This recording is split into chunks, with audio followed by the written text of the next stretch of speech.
Midori acaba de entrar em coma depois de toda a batalha que ele passou junto dos heróis contra os vilões nesse último arco. A gente só não sabe quanto tempo vai durar esse coma, mas pode ser que dure muito mais tempo do que a gente espera, porque no final do capítulo é dito pra gente algo que fortalece muito essa ideia, né? Então, galera, será que tudo isso é um sonho? O pessoal nunca perde a oportunidade de zoar, né? Que tudo, na verdade, é um grande sonho do Midoriya. Ou que, por exemplo, agora que ele vai acordar e vai descobrir que tudo era uma mentira. Ou que, por exemplo, o Ash, né? Toda a aventura dele também não era nada mais do que um sonho. Ou, por exemplo, o Eren também, né? Capaz dele também acordar do coma dele, do sonho dele lá debaixo da árvore no primeiro episódio, né? Vocês lembram quando ele tava dormindo logo no primeiro episódio, lá debaixo da árvore? Enfim, vai ser tudo um sonho. Todos os mangás são um sonho, mas essa piada nunca perde a graça, né? Vale a pena sempre a gente relembrar ela, mas pode ser.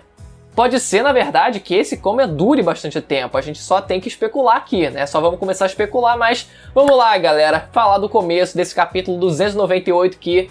Muita expectativa para esse final, principalmente, né, em relação à situação do Midoriya. A gente vai especular bastante coisa mais pro final, mas o capítulo não foi só isso. Como sempre, né, eu gosto de adiantar um pouquinho do final, mas vamos lá do comecinho, porque o comecinho desse capítulo mostra um pouco do Twice, né, um pequeno flashbackzinho mostrando ele durante o conflito, né, daquele arco antes da morte dele. E isso foi algo curioso, porque nas páginas seguintes a gente teve o que seria supostamente o Redestro atacando a presidente da Comissão de Segurança Pública dos heróis, né? Aquela mulher que era responsável também ali por usar o Hawks ali como um espião, né? Era a cabeça por trás de tudo aquilo, por trás de toda a segurança pública relacionada aos heróis, né? E a gente vê o que seria supostamente o Redestro atacando e quem sabe até, né? Quiçá matando ela também. Só que depois, o que seria esse Redestro? A gente sabe que ele, até onde a gente sabe pelo menos, ele foi pego pelos heróis, ele foi capturado pelos heróis, a gente não sabe se ele foi solto ainda pelo All For One, mas o que tudo indica é que ainda não, pelo menos,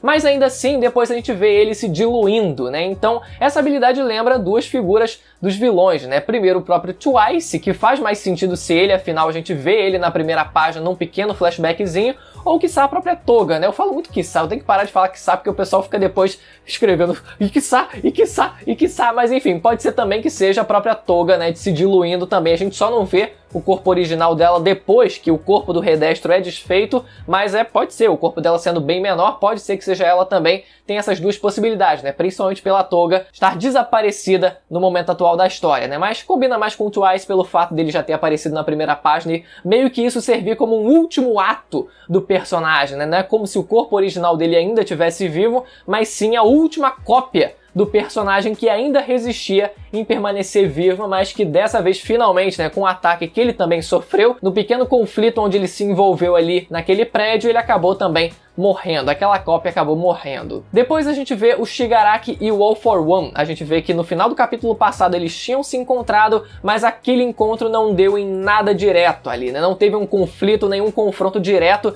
entre eles dois, né? Algo que obviamente só vai acontecer mais pro final do mangá, depois que o Shigaraki ele finalmente perceber, né, que o All For One só quer usar o corpo dele, ele fala, mano, não tem jeito, cara, eu vou ter que enfrentar esse sujeito. Por mais que ele não se alie diretamente ao Midoriya, o Midoriya ele disse no final do arco que queria salvar o Shigaraki, né, mas caso o Shigaraki ele não tenha uma salvação de fato, pelo menos ele vai indiretamente se aliar ao Midoriya, no fim das contas, para enfrentar o All For One, né, aquele clássico, o inimigo do meu inimigo é o meu amigo, né, então eles vão acabar lutando juntos, lado a lado, certamente, contra o All For One no final. A gente só tem que esperar esse momento acontecer, mas por enquanto ele ainda continua ali meio que nas rédeas, né? Ele ainda continua na coleira do All For One, tudo tá se encaminhando ainda conforme os planos dele, né? Então a gente vê a atuação do All For One junto de outras pessoas, na verdade a gente vê na primeira página alguém que parecia o All For One, mas na verdade não era ele, né? Era um dos prisioneiros que estava fugindo das prisões que eles tinham atacado ainda naquela madrugada. Foi muito forte, foi muito impactante a marcação dos horários, eu senti que isso pesou muito pro capítulo, né? Quando a gente via lá 4 horas, não lembro agora as horas exatas, né? Mas era tipo 4h05, ou 4h30, 3h30, depois vinha 5 horas e tal. É tipo assim, mano, é como se fosse a noite do terror mesmo. Você não tem aquele filme como é que era? Uma noite de crime, né? Quase como se fosse isso, né? Uma noite de crime onde a gente vê várias prisões sendo invadidas, sendo quebradas e vários fugitivos saindo de lá, né? Vários criminosos saindo de lá e o All for One numa das naves só comandando toda a situação enquanto os gnomos resolviam a situação, né? Lá de baixo no chão nas prisões. Então, cara, sinistra a atuação dele e depois a gente vê ele no corpo do Shigaraki conversando com o Spinner, né? O Spinner é um personagem extremamente curioso, extremamente importante porque ele tá em conflito, né? Ele não concorda com tudo que está sendo feito, ele não concorda com todo esse ataque que está sendo feito a inocentes, por exemplo, e ele eu vejo muito claramente, ele é aquele típico vilão que vai meio que se arrepender e vai, no fim das contas, ajudar os heróis de alguma forma. Não diretamente, não em combate, não na linha de frente, mas sim alguém que pode desertar da Liga dos Vilões, né, e acabar ali tentando se aproximar dos heróis e trazendo informações, né? Aquele clássico exemplo ali onde vem, por exemplo, no X-Men 3, né, que a Mística, ela se sente traída, ela foi traída de fato e ela acaba ajudando o governo a enfrentar o próprio Magneto, né? Quem viu o terceiro X-Men da primeira trilogia sabe do que eu tô falando, então pode ser que ele ajude dessa forma, trazendo informações interessantes aí pra gente mais adiante. Mas é um personagem muito importante, é um personagem muito interessante, mas vamos ver com a fuga do Sten também como ele vai reagir a isso. Mas o ponto principal é que o All for One, ele pretende ficar na dele por um tempo meio que indeterminado. Isso é muito importante, galera, isso é muito importante, né? Ele quer esperar o corpo do Shigaraki se recuperar e mais do que isso também, se aprimorar, né? Conseguir terminar de aprimorar o corpo dele, então ele vai ficar meio que oculto nas sombras. Pelo que parece, né? A gente vê a situação dos heróis agora, né? Totalmente desestruturados, totalmente fragilizados, e a gente pensa assim, será que essa não seria a hora, por exemplo, do All for One atacar de fato? Só que não, parece que ele vai lidar de uma forma diferente, né? Enquanto ele já causou um estrago muito grande aos heróis, né? Mesmo que indiretamente, mesmo que de dentro das prisões e da prisão influenciando também um pouco do Shigaraki, né? De dentro, agora parece que ele pelo menos vai ficar na dele por um tempo indeterminado, galera. E isso fortalece muito a ideia de um time skip logo nos próximos capítulos. Eu tô muito otimista com essa possibilidade, mas vamos falar um pouco mais sobre isso, essa possibilidade no final, porque depois que a gente vê as consequências dos vilões, né, eles ainda atacando as prisões, né, durante aquela madrugada, a gente vê também 2 dias depois os heróis, né, os estudantes ali acordando, os heróis e os professores e os estudantes acordando ali, né, e finalmente conversando e interagindo, a gente vendo as consequências disso. A gente vê o primeiro Gran Torino vivo, que esse é um pecado que o Correio ele parece que vai querer levar pro caixão. Eu espero muito que ele, quando for pro céu ali, Deus o perdoe por ter mantido o velho vivo, cara. E muita gente não, na verdade, algumas pessoas sempre acabam perguntando, né, por que você quer tanto que o Gran Torino acabasse morrendo, né, se odeia o personagem. Não é nada disso. É simplesmente porque a cena enganou a gente completamente. A cena, quando a gente viu o socão do Shigaraki no bucho do Gran Torino, foi perfeita, foi construída pra morte do personagem. Parece que, cara, o Correio ele tava ali tipo, não, vou matar, é sério, agora eu vou matar. Só que chegou nos 45 do segundo tempo e falou, arreguei, não vou matar não, deixa o velho vivo mesmo, não tô nem aí, sabe? Bateu um arrependimento, falou, não, pensando bem, vou deixar o velho vivo, sabe? Foi essa impressão que eu tive, eu fiquei, caraca, mano, pra que construir a cena perfeita pra morte do personagem e desperdiçar essa oportunidade, sabe? Isso não entra na minha cabeça de jeito nenhum e muita gente concorda comigo em relação a isso também, né? Não é ódio gratuito ao personagem porque eu não tenho nada contra o personagem, é simplesmente pela cena ter enganado a gente. Mas e uma grande oportunidade que foi perdida mesmo porque foi uma construção muito bonita. Mas, além dele, a gente vê também o Aizawa, ele tá bem tranquilo, né? Ele tá acordado e ele tá bem tranquilo, tranquilo psicológico, tá tranquilo, né? Ele perdeu uma das pernas ali, ele parece que perdeu também uma das visões, ele parece que tá cego de um olho também, mas ele a princípio tá bem sereno ali, né? Ele tá acamado ali, ainda tá acordado, mas ele tá bem sereno, graças a Deus. Graças a Deus. É um personagem fictício, mas tudo bem. Graças a Deus ele tá muito sereno, mas a gente vê em contrapartida o Mike. O Mike que, cara, ele sim, ele é o cara que tá preocupado, ele vendo o amigo dele naquela situação, ele vendo todo mundo que foi perdido, ele vendo a amiga dele que também foi morta, né, que ele menciona também na página, na conversa ali. Cara, é um choque, ele tá, por mais que ele não tenha sido o cara que se afetou diretamente, que sentiu, né, que não perdeu a perna, enfim, não perdeu provavelmente a visão de um olho, mas ainda assim, ele é o cara que tá mais afetado naquele quarto, né, então olha como é diferente, né, a reação de cada um a uma mesma situação, pessoas reagem de maneiras diferentes, isso é normal. O Endeavor, galera, a gente vê que ele ainda não tá acordado, mas que existe uma pressão muito grande por parte da imprensa principalmente depois de ter passado 2 dias, de querer saber o que o Endeavor ele vai falar, né? Já está sendo discutido sobre uma coletiva de imprensa para que provavelmente ele diretamente vá a público falar sobre isso, mas parece que ele ainda não acordou. Na verdade, assim, como no final do capítulo foi dito que o único que parecia que não tinha previsão de acordar era o Midoriya, pode ser que o Endeavor ele já tivesse acordado e na verdade voltou a dormir e tá só dormindo ali naquele momento, né? Na verdade, você vê que a sobrancelha dele tá um pouquinho ali franzida, né? Parecia muito que ele tava tipo, não, galera, não vou poder ir lá não, galera, tô dormindo, tá? Não vou poder encarar o público não. É melhor se tu... Ficou muito engraçado. Claro que ele não tá fingindo que tá dormindo, eu só reparei que tava um pouquinho meio sériozinho o rosto dele, eu fiquei tipo, esse cara tá fingindo que tá dormindo.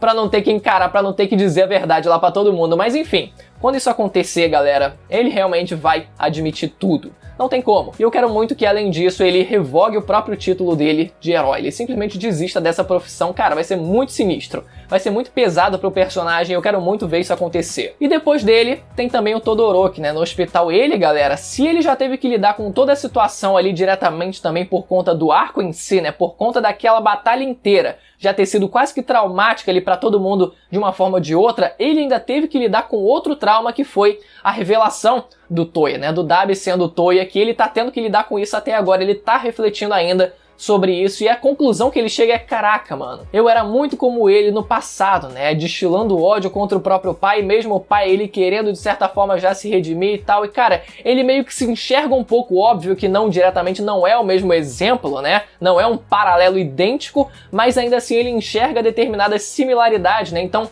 será que ele vai tentar usar um certo discurso no jutsu mais pro final, em cima do Toya, né? Pode ser que ele tente, mas com certeza eu acredito que não vai funcionar, né? Mas a conclusão que ele chega de fato é: o meu pai ele não vai ter como lidar com isso, eu vou ter que lidar, eu vou ter que conseguir derrotar o Toya, galera. Então, cara, vai ser muito aquilo do Zuko contra a Azula, sabe? Batalha de irmãos por conta de um pai que desestruturou completamente a própria família, né? E as consequências disso a gente vendo também sendo refletidas nos filhos depois se enfrentando no final do mangá. Vai ser lindo, eu espero pelo menos que seja lindo. O Correio ele consegue, né, ser mágico quando ele quer, então tomara que isso não decepcione a gente, eu tô com uma expectativa muito alta, ainda mais comparando, né, com o que foi a magia, a batalha mágica e linda e poética, né, que foi em Avatar, né, da Azula contra o Zuko. Quem viu sabe. Só que quem aparece pra visitar o Todoroki é, além da família dele, além dos irmãos dele, existe uma sombra ali atrás, que na primeira leitura eu não tinha reparado, mas existe uma sombra que é muito provavelmente, tipo, 98,9% de ser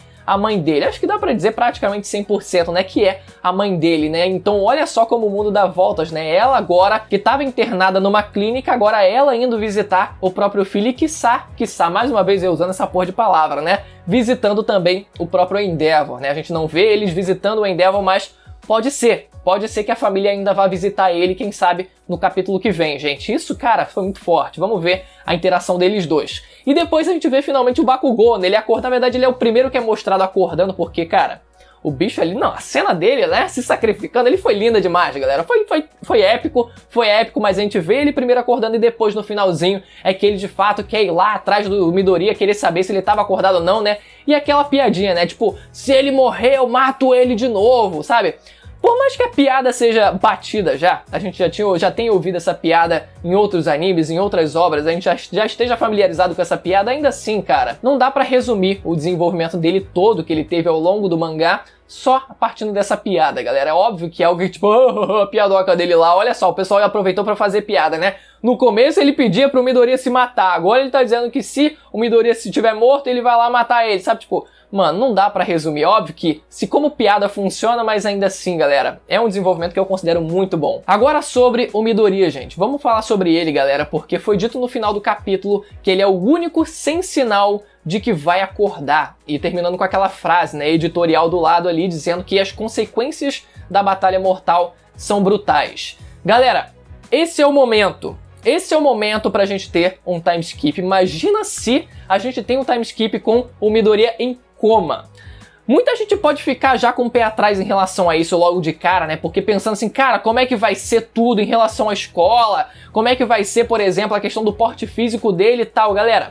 Vamos lá começar a especular um pouco sobre isso aí, galera, porque Pode ser, uma ideia muito interessante aqui é que pode ser que o Midori ele não fique simplesmente em coma, mas pode ser que durante esse coma ele passe a entender muito mais do One for All. Ele pode ser que passe a entender muito mais das habilidades e também da história dos outros portadores, né? A gente não sabe quanto tempo isso vai durar, esse coma vai durar, mas pode ser que durante esse tempo isso possa acontecer, porque seria uma forma de treinamento. Não seria um treinamento físico, mas seria um treinamento intelectual, quase semelhante a uma meditação, né? Onde ele finalmente conseguiria entender todo o processo e tal de como funcionou o One for All. E essa foi uma ideia do meu amor. Ela que falou isso, eu fiquei, caraca, foi uma ótima ideia. Paula D'Agostinho, muito obrigado por ter compartilhado essa ideia, tô aí dando os créditos a ela, né? Porque é quase como se funcionasse como um treinamento. Enquanto os outros heróis, os outros estudantes, na verdade, né, da sala dele vão, obviamente, avançar muito mais em comparação a ele, se tratando do porte físico, né, em questão das habilidades diretamente, mas ainda assim, ele não ficaria tão atrasado por conta disso. Ele não ficaria tão atrasado porque ele poderia treinar, não exatamente treinar, mas ele poderia passar a entender melhor sobre as habilidades dele, né, dos antigos portadores, além da própria história. Obviamente que em Shonen a gente costuma ter um time skip bem grande, mínimo de 2 anos, pra ser sincero, então se a gente tivesse um time skip de 2 anos, como é que ficaria, por exemplo, a situação da escola dele, né? Ele continuaria a escola depois de 2 anos atrasado? Será que precisaria de todo esse tempo, por exemplo, para o All for One recuperar o corpo do Shigaraki e aprimorar o corpo do Shigaraki? Seria um time skip, por exemplo, de 1 ano? Será que seria um tempo mais ideal, um tempo mais razoável da gente pensar que seria possível? Será que o Midori ele teria que depois concluir a escola enquanto o resto dos alunos já vão estar adiantados, né? Será que, por exemplo, ele ficando em coma durante 1 ano? Eu acho que seria um tempo interessante porque o resto dos estudantes ainda estariam, né? Os principais ainda estariam presentes na UA, mas ele teria que pegar uma outra turma, né? E como é que fica também a situação da mãe dele? Porque se ele acorda agora, com certeza a mãe dele vai querer tirar ele da escola, vai proibir ele por completo de continuar estudando na UA, de continuar atuando como herói, galera. Isso seria muito, cara, seria muito louco, porque independente do que aconteça, a mãe dele realmente vai ser uma pedra no caminho. O Midori, ele vai querer continuar avançando, mas ela vai continuar sendo uma pedra no caminho. Então imagina ele tendo que fugir escondido, sabe, para uma missão e tal, não sei o que, na guerra final, por exemplo, né, no arco final, ele tendo que sair escondido e deixando a mãe, ou quem sabe a própria mãe dele morre também, né? Ou quem sabe ela era a esposa do All for One, que o pessoal cogita a possibilidade, né, do All for One ser o pai do Midori. Então, enfim, alguma coisa vai acontecer com a personagem, ela com certeza vai ter um envolvimento muito mais direto na história a partir de agora. Será que, por exemplo, a Eri também, né, ela não poderia, depois de carregar o poder dela, recuperar o Midori para assim ele voltar do coma, né? Ou será que vai ser um coma tão profundo que nem isso vai conseguir ser rebobinado? Ele vai recuperar o corpo, mas o estado do corpo, mas depois ele ainda vai continuar em coma, galera. Isso aí seria louco. Isso aí seria louco porque justificaria o coma contínuo dele por mais algum tempo, né? Porque se ela consegue carregar o poder dela em, quem sabe, assim, num intervalo mais ou menos de alguns meses, já seria suficiente, né? Não daria nem pra considerar direito um time skip, por exemplo, de 6 meses. Um time skip de 6 meses, ninguém merece, né? A gente quer ver uma evolução, a gente quer ver uma mudança no visual dos personagens que seja bem forte. A gente quer ver a diferença, não só nos personagens, mas no próprio mundo mesmo de Boku no Hero. Eu bati muito na tecla, por algum tempo, naquela possibilidade, eu até falei semana passada, né? Do All for One ele realmente conseguir tomar a sociedade por completo e, cara, governar o Japão. Meu irmão, seria muito louco ainda, eu considero essa ideia muito foda de verdade, mas ainda assim, essa semana eu refleti um pouco sobre isso e eu tô, tipo, meio que dando pra trás agora. Depois de ser fiel quase que 1 ano a essa hipótese, eu tô dando pra trás e pensando assim, pode ser que algo um pouco mais sutil aconteça. O All for One ele já declarou que vai ficar na dele por algum tempo até que o corpo do Shigaraki esteja pronto para um ato final, provavelmente, né? O ato final, quem sabe, de Boku no Hero. E a gente tem agora os heróis eles também se recuperando ali, tentando se reestabilizar, todo mundo se recuperando no hospital. Só que ao mesmo tempo a gente tem também vários criminosos sendo soltos. Então pode ser que com esse momento de fragilidade da sociedade e os vilões aparecendo, né, sendo soltos também da prisão, o nível de criminalidade comece a aumentar,